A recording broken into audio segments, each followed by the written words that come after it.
Alright guys, in the world of 4X strategy, few settings are as rich or as underused as the twilight of the Roman Empire. Yield Fall of Rome throws us into this chaotic transitional era where the old world crumbles and new powers emerge from its ashes. In this video, I'm diving into a new strategy game that aims to give us a faster-paced, tactically focused alternative to civilization, one that doesn't ask for your whole weekend but still demands your full attention, and I've really been enjoying it. So I'll be breaking down how the game plays, what makes its campaigns and customizations stand out, and why it's got promise and a fascinating middle ground between accessible design and historical ambition. Now, before we go any further, I just want to mention and be super clear about this. This video is sponsored by Yield Fall of Rome and Daedalic Entertainment, and I really do appreciate them for doing that. Even so, as always, I'm going to be upfront and fair about my experience. I've spent time with the game, taken notes, played through different scenarios,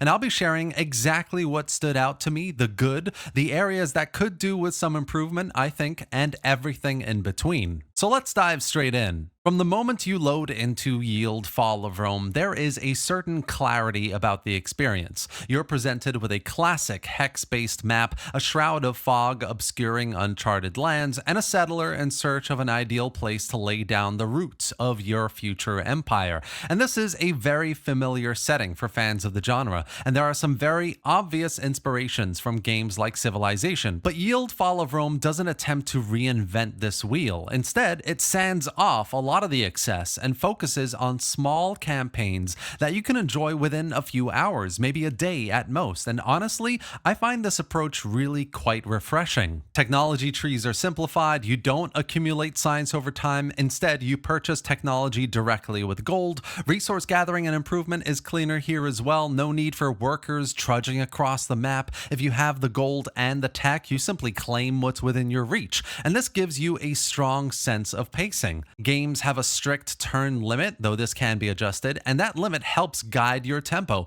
adding urgency to your decisions. There's no time to dawdle, and every move matters. Combat, on the other hand, is really not to be taken for granted either. The AI is literally always stepping on your toes and giving you a run for your money. On my first campaign attempt, I fell into the trap that many new players I think will experience, flooding the field with cavalry, lots of units, assuming numbers would win the day.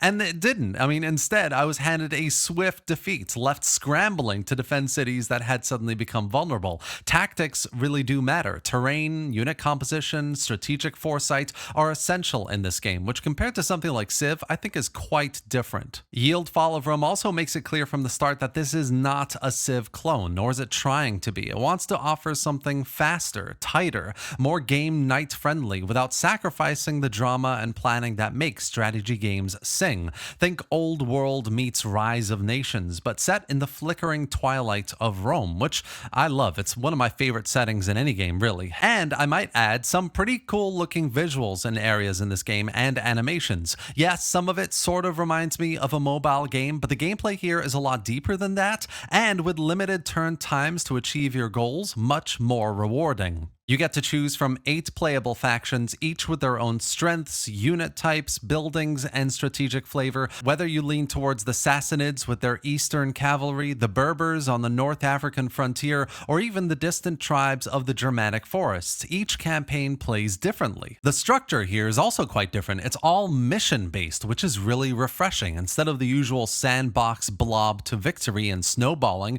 you're given layered objectives over multiple scenarios. These could be military, conquer a city, fend off an invasion, or economic, build wonders, establish trade, and with each success earning you crowns. Crowns are the main metric for winning, and the first player to meet the target claims victory. This means that every action you take has a very clear purpose. You're not just building cities for the sake of it. You're not hoarding gold just to feel wealthy. There is a goal, an objective, and it's usually just a few steps away. It keeps you in the moment, immersed in the strategy, and constantly reacting to this evolving world. And there is also a multiplayer dimension to the game, so you can engage in ranked and unranked matches, and for those of us with jobs, families, etc., you can play by cloud, giving players up to 24 hours to make their turns. This is a fantastic feature and shows how seriously the developers want this to be a game you can fit around your life. There is also a seasonal leaderboard and dynamically generated campaign content for competitive players,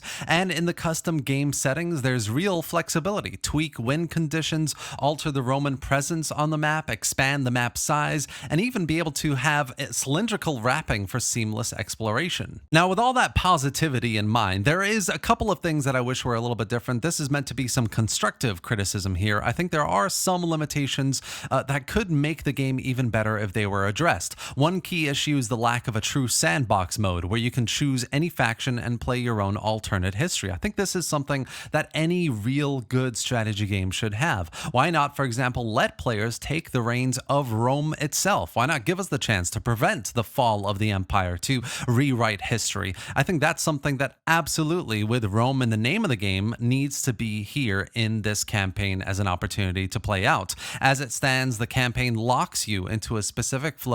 It works, but it misses a golden opportunity for more emergent storytelling. And then artistically, visually, Yield Fall of Rome finds a strange harmony between classic game board aesthetic and stylized 3D models. Icons pop up with clarity, unit visuals evoke the era. It's not hyper realistic, but it doesn't need to be, and the art style works, often better than expected. The ambient music is subtle but evocative, setting a quiet but serious tone at times, and there's a sense of tension in the atmosphere that mirrors the stakes of the setting, the limit of turns you have to be able to play this campaign. And this is not the golden age of the empire. It's the age of fracture, of cultural clash, of imperial overreach finally meeting its limits. And you really do feel that in your campaign playthrough, which I think is nailed really well. However, the game's representation of some other cultures and factions I think could be improved. The Sasanian Savaran feel underdeveloped visually and mechanically. The Berbers would benefit from richer cultural detail, I think, colors, symbols, and regional identity that connects them to their Phoenician and Romanized past. And the Arab factions, a green faction color I think would have been a bit more appropriate and in line with historical and cultural tradition. And these are small points, but they matter in a game rooted in such a specific and volatile, interesting historical moment. And then there's also the question of religion. I think this is a mechanic that the game could develop and explore a lot more. The tension between Christianity and paganism, a defining feature of this era, is barely touched upon. This could be a fascinating mechanic of ideological struggle, conversion, civil strife, but it's left a little bit unexplored, which is a bit of a shame for me. Finally, diplomacy I think could also do with a bit more development. It is okay at the moment, but the AI kind of behaves a little bit more towards the aggressive side, often blocking paths and forcing conflict. There's very little nuance. You can't conduct meaningful negotiations or alliances. It's pretty much just war or silence. And while that may reflect the grim politics of late antiquity and what we're playing through here, it kind of also limits the strategic variety available to you. Despite all of that, though, I keep finding myself thinking about and coming back to Yield Fall of Rome, and that, above all, is the true measure, I think, of a game's success. It plays fast, which I quite like. It rewards smart planning. It lets me dive into a dramatic era of history without demanding 8 hours out of my weekend. It may not dethrone civilization or, take over my love of Total War at all, but it shouldn't. It's trying to do something else, carve its own place, a focused 4X game with a firm identity, a fascinating setting, and a design that respects your time. What I'd love to see in future updates for the game is a bit more historical depth, sandbox mode campaigns, playable Rome I think would be really cool, more diplomacy options, more dynamic AI, greater representation of some of these cultural religious dynamics.